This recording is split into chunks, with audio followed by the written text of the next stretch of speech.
Approximately 6 to 10% of Guyana's population live with some form of impairment or disability. Such impairments put these Guyanese citizens at a distinct disadvantage. It can make it harder to go to school, more difficult to learn new skills, much tougher to get a job, more challenging to use basic social services, and harder to get involved in political and public affairs. In fact, Guyanese people living with disabilities face two types of barriers.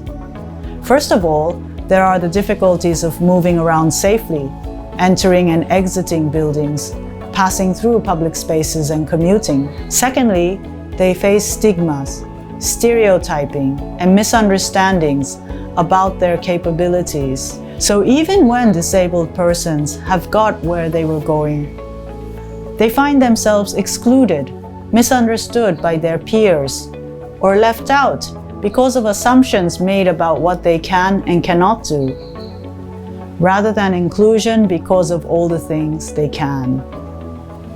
And living with a disability doesn't just limit people's engagement in regular aspects of daily life, like having a job or going shopping. Persons with disabilities also find themselves at greater risk of neglect, abuse, and family violence. The COVID-19 pandemic has further exacerbated the vulnerabilities persons with disabilities already faced.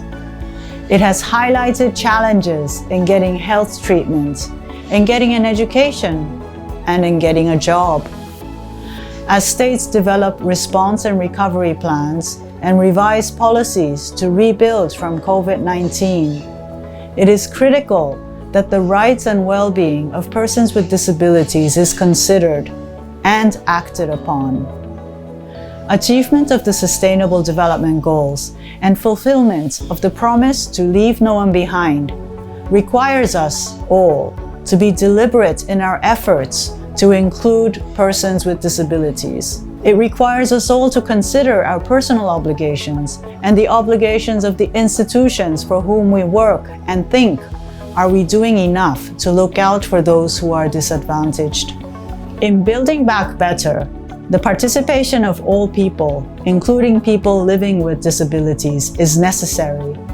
There is so much scope and possibility for people with disabilities to live an active life, to contribute to society and the economy, and sustainable development. For its part, the UN's Disability Inclusion Strategy spells out what we are doing to include persons living with disability in our own organization. We are positioning ourselves to help all member states, including Guyana, to prioritize disability inclusion. As we observe International Day of Persons with Disabilities this year, at a time when COVID-19 and its impact has taught us so much, I invite you to join me in considering what else you can do today to help build a society inclusive for all.